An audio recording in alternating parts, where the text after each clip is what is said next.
नमस्कार, मैं हूं सुधीर चौधरी और डीएनए में आपका स्वागत है। आज हम सबसे पहले एक 4 साल की मासूम बच्ची के आंसुओं का विश्लेषण करेंगे, जो पिछले कई घंटों से इसलिए रो रही है क्योंकि उसके पिता और सीआरपीएफ के जवान राकेश्वर सिंह मनहास नक्सलवादियों के कब्जे में हैं। 3 अप्रैल को छत्तीसगढ़ के बीजापुर में हुए नक्सली हमले के दौरान राकेश्वर सिंह मनहास सीआरपीएफ की कोबरा बटालियन का हिस्सा थे और इस हमले में उनके 22 साथी शहीद हो गए थे, लेकिन नक्सलवादियों ने उन्हें बंदी बना लिया और वो इस समय भी नक्सलवादियों के कब्जे में है। आज राकेश्वर सिंह का परिवार चाहता है कि जिस तरह भारत सरकार ने वर्ष 2019 में भारतीय वायुसेना के विंग कमांडर अभिनंदन वर्धमान को पाकिस्तान से छुड़ाया था, उसी तरह सीआरपीएफ के इस जवान को भी छुड़ाया जाए। इस जवान को छुड़ाने के लिए जरूरी है कि घर में ही छिपकर बैठे इन नक्सलवादियों को घर में घुसकर मारा जाए। राकेश्वर सिंह पिछले 10 वर्षों से देश की रक्षा कर रहे थे और आज जब उनकी जान खतरे में है तो ये हमारा और पूरे देश का फर्ज है कि हम उन्हें छुड़ाने के लिए आवाज उठाएं। इसलिए आज के डीएनए में हम सबसे पहले इसी मांग को आपके सामने रखेंगे और चाहेंगे कि आप भी अपना समर्थन दें। आज बीजेपी की स्थापना को 41 वर्ष पूरे हो चुके हैं। इस मौके पर आज प्रधानमंत्री मोदी ने 3 बड़ी बातें कही हैं। पहली ये कि देश में नागरिकता संशोधन कानून और कृषि कानूनों को लेकर लोगों के बीच बहुत बड़ी गलतफहमी पैदा की जा रही है और इससे निपटना बहुत बड़ी चुनौती है।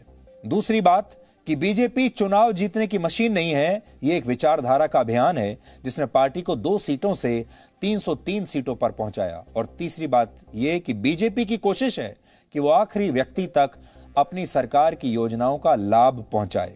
आज जब बीजेपी अपना 41वां जन्मदिन मना रही है, तब प्रधानमंत्री मोदी द्वारा कही गई इन बातों का महत्व कितना बड़ा है, कितना गहरा है, आज इस पर हम बात करेंगे और आपको हम बीजेपी के बारे में भी बताएंगे कि बीजेपी का उदय कैसे हुआ था, 41 वर्षों में बीजेपी कहां से कहां पहुंच गई, उसके उदय से क्या सीखा जा सकता है।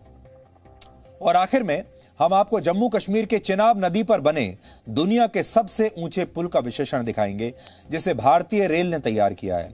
इस पुल के बनने से भारत में रेल नेटवर्क की पहुंच कश्मीर से कन्याकुमारी तक हो जाएगी। और आज हमने चिनाब नदी के ऊपर बने इसी पुल से आपके लिए एक बहुत ही स्पेशल ग्राउंड रिपोर्टिंग की है, जो चिनाब नदी की तेज धार और दुश्मन देशों पर प्रहार के बारे में आपको बताएगी। लेकिन सबसे पहले आज की तमाम बड़ी खबरें नॉनस्टॉप न्यूज में।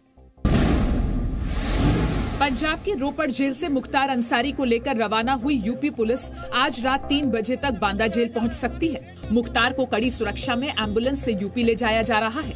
मुख्तार की एम्बुलेंस के साथ यूपी पुलिस की 10 गाड़ियों में 100 से ज्यादा जवानों का सुरक्षा घेरा है। मुख्तार को कल बांदा जेल में शिफ्ट किया जाएगा। मुख्तार को बांदा जेल की बैरक 15 में रखा जाएगा। मुख्तार अंसारी को बैरक 15 में अकेले रखा जाएगा। जेल में सुरक्षा के लिए अतिरिक्त घेरा बनाया गया है। कोई उत्तर प्रदेश का अपराधी है और उसे उत्तर प्रदेश ले जाकर के कानून के कटघरे में जो सजा दिलाने की दृष्टि से प्रयास सरकार के माध्यम से, पुलिस के माध्यम से किया जा सकता है, वो करने की प्रक्रिया प्रारंभ हुई है। मुख्तार पर निगरानी के लिए लखनऊ के जेल मुख्यालय में एक कंट्रोल रूम बनाया गया है, जहां बड़ी स्क्रीन पर बांदा जेल की सुरक्षा की मॉनिटरिंग की जा रही है। मुख्तार अंसारी के मामले में मुख्यमंत्री योगी आदित्यनाथ ने एक हाई लेवल मीटिंग भी की। बैठक में यूपी के गृह सचिव, डीजीपी और कई बड़े अफसर मौजूद थे। यूपी में मुख्तार अंसारी पर 50 से ज्यादा मुकदमे दर्ज हैं। योगी आदित्यनाथ सरकार ने बीते दिनों मुख्तार के अवैध कब्जों पर भी बड़ी कार्रवाई की है। मुख्तार के कई अवैध निर्माण बुलडोजर से ध्वस्त किए गए हैं। मुख्तार अंसारी की यूपी वापसी पर राजनीति तेज हो गई है। मुख्तार की पत्नी अफशा अंसारी ने सुप्रीम कोर्ट में याचिका देकर मुख्तार के लिए जेल में भी विशेष सुरक्षा की मांग की। परिवार ने कहा, यूपी में मुख्तार अंसारी की जान को खतरा है। भारतीय जनता पार्टी की सरकार है और भारतीय जनता पार्टी का प्रदेश अध्यक्ष पब्लिक के बीच में मंच से माइक पर चिल्ला के कहता है, गाड़ी उत्तर प्रदेश के किस बॉर्डर पर पलटेगी ये नहीं बताऊंगा। समाजवादी पार्टी के अध्यक्ष अखिलेश यादव ने कहा कि योगी सरकार के रहते मुख्तार को न्याय मिल पाना मुश्किल है। उनके परिवार के सदस्य यही कह रहे हैं, उन्हें पूरा कोर्ट पे भरोसा है, न्याय मिलेगा। लेकिन जिस तरीके से भारतीय जनता पार्टी काम करती है, ये उम्मीद कर पाना मुश्किल है कि न्याय मिलेगा किसी को। यूपी सरकार ने विपक्ष को राजनीति न करने की नसीहत दी और कहा कि मुख्तार अंसारी पर कानून अपना काम करेगा। जो भी अदालत के आर्डर हैं उनको हम अनुपालन करेंगे और कड़ाई से कानून का पालन करेंगे। पश्चिम बंगाल में तीसरे चरण में 3 जिलों के 31 विधानसभा क्षेत्रों में आज वोट डाले गए। शाम 7:56 तक कुल मिलाकर 77.68% वोट डाले जा चुके थे।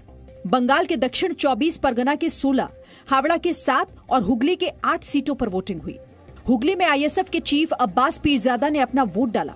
हावड़ा जिले की उलबेरिया विधानसभा से एक टीएमसी नेता गौतम घोष के घर से ईवीएम बरामद की गई। केंद्रीय मंत्री प्रकाश जावड़ेकर ने चुनाव आयोग से ईवीएम मामले की जांच की मांग की है। उनके घर से कल रात को 4 ईवीएम मशीन और 4 वीवीपैट मशीन्स मिले हैं। क्या संकेत देती है? ईवीएम मामले में एक्शन लेते हुए चुनाव आयोग ने सेक्टर ऑफिसर को सस्पेंड कर दिया है। बंगाल में तीसरे चरण की वोटिंग के दौरान आज कई जगहों पर हिंसा हुई। आरामबाग में आरांडी के एक बूथ पर टीएमसी और बीजेपी समर्थकों में झड़प हुई। झड़प में टीएमसी उम्मीदवार सुजाता मंडल के पीएसओ को चोट आई। सुजाता मंडल ने बीजेपी समर्थकों पर मारपीट का आरोप लगाया। आरामबाग में टीएमसी जीत रहा है, मैं जीत रही हूँ, इसलिए वो हताशा उनके दिमाग में इतना छा गया कि मुझे मार देने के लिए वो लोग टांगी बल्लम लेके मेरे ऊपर, वो जो बैम्बू का बांस लेके मेरे ऊपर चढ़ा हो गया। मेरा सर में मतलब खून जम गया। आप देखो कितना भी सर फूल के आया। दक्षिण 24 परगना के फलता विधानसभा में टीएमसी समर्थकों ने बीजेपी उम्मीदवार विधान परुई की गाड़ी पर पत्थरबाजी की। हावड़ा के जगत बल्लभपुर में इंडियन सेक्युलर फ्रंट और टीएमसी समर्थकों में झड़प हो गई। आईएसएफ कार्यकर्ता की पिटाई कर उसकी स्कूटी को तालाब में फेंक दिया गया। दक्षिण 24 परगना के कैनिंग पूर्व में बुरानगढ़ में जिंदा बम मिले।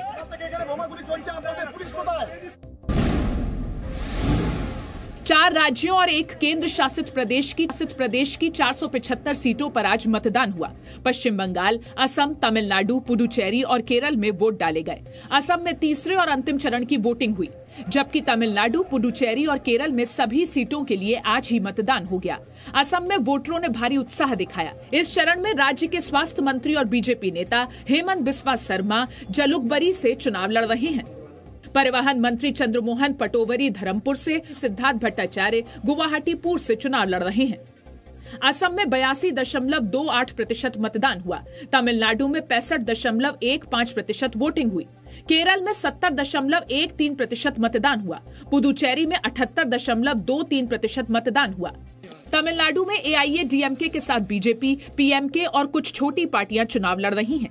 वहीं डीएमके के साथ कांग्रेस, सीपीआईएम और 10 छोटी पार्टियां मिलकर चुनाव लड़ रही हैं।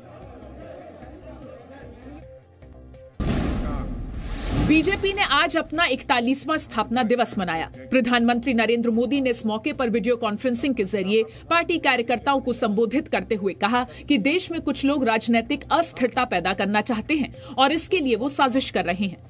बीजेपी के प्रत्येक कार्यकर्ता को समझना होगा कि इसके पीछे सोची समझी राजनीति है। ये एक बहुत बड़ा षड्यंत्र है। इसका मतलब है देश में राजनीतिक अस्थिरता पैदा करना। पार्टी अध्यक्ष जेपी नड्डा ने भी इस मौके पर कहा कि 41 सालों में बीजेपी ने 2 से 303 सांसदों तक का सफर पूरा किया है। आज 18 करोड़ सदस्यों की पार्टी बनी है, दुनिया की सबसे बड़ी पार्टी बनी है आज स्थापना दिवस पर। सिर्फ नया प्रधानमंत्री नरेंद्र मोदी कल बच्चों, उनके शिक्षकों और अभिभावकों के साथ परीक्षा पर चर्चा करेंगे। परीक्षा पर चर्चा नाम से प्रधानमंत्री का ये संवाद कल शाम को 7 बजे होगा। कोरोना महामारी की वजह से इस बार प्रधानमंत्री छात्रों से वर्चुअल संवाद करेंगे। प्रधानमंत्री मोदी ने आज खुद अपने ट्विटर अकाउंट के जरिए इसकी जानकारी दी और एक वीडियो भी साझा किया। 7 अप्रैल को शाम 7 बजे मैं परीक्षा पे चर्चा करूंगा। बॉम्बे हाईकोर्ट के फैसले के खिलाफ महाराष्ट्र सरकार ने सुप्रीम कोर्ट में याचिका दाखिल की है।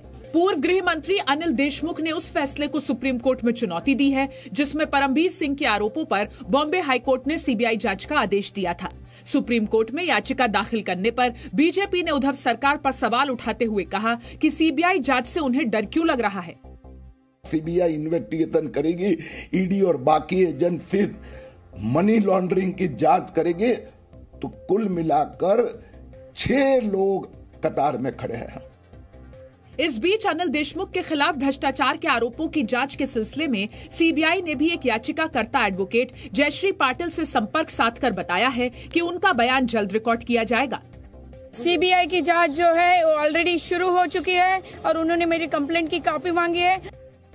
सीबीआई टीम मुंबई के पूर्व पुलिस कमिश्नर परमबीर सिंह से भी पूछताछ करेगी। Presenting B News app available on Google Play and App Store. Download it now.